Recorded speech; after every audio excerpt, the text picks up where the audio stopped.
Welcome, I'm the Legendary PokéMaster, talking about the Pokemon timeline on the 4th of July. Today, we are going to be looking at the remakes and where they fit in on the timeline, because would they take up the spot where the previous games are, or have their own spot? It's not really related to the 4th of July, but hey, I tried with this outfit. So without further ado, let's start. So before we start talking about the timeline, we should probably know it.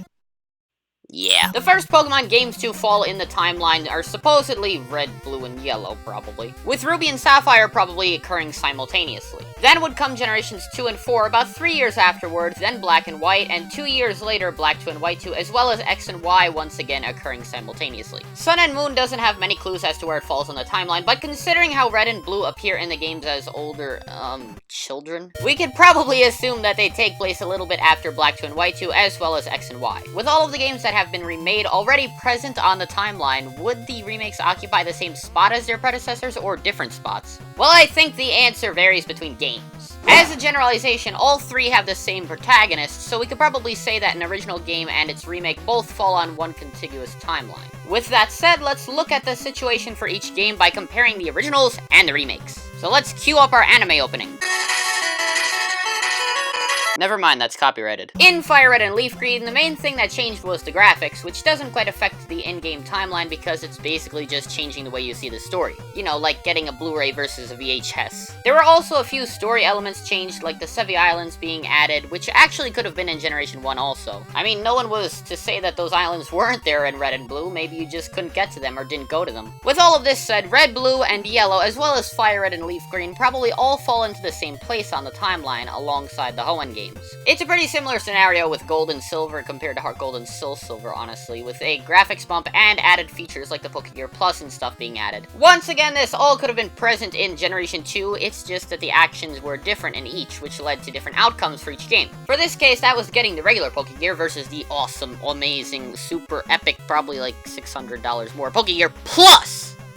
I exaggerated that a bit. But this kind of doesn't explain the addition of a wireless Plaza though, because that's a pretty big building and would take a long time to complete. And in Gold and Silver, poof! Not there. So potentially these games took place at the same time, but in different branches of the same timeline that are only slightly different. That kind of may be a bit confusing, so let's let this guy explain it. Okay, so in the year 500 AD, let's say Tim pays 50 shekels to Joe for a TF2 hat that will be delivered in a year. This would open up two different branches, where Joe delivers the hat and where he doesn't. And then one leads to a massive building being built.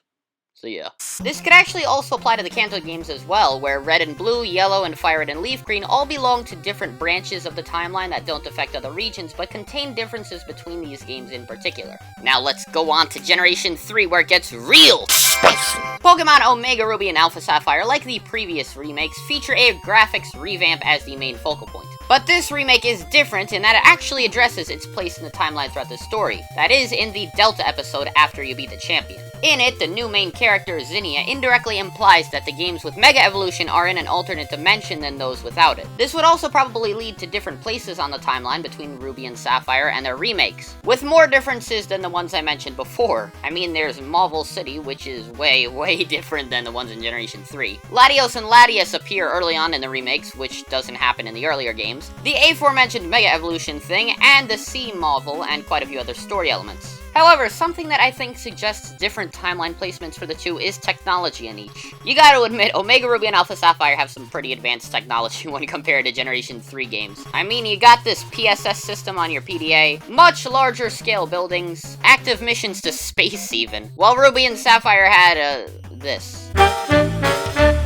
With that said, we could say that both the Generation 3 and 4 remakes take place at the same time as their predecessors. However, they represent different outcomes of the same story. But Omega Ruby and Alpha Sapphire just drops all that and takes place probably in a different time and a different dimension. But that's just my theory, and there are many more possibilities, so what do you think? Where do remakes fall on the in-game timeline? Please leave a comment down below. You could also subscribe to see videos like this twice a week. Regardless, happy 4th of July, and I'll see you in the next video.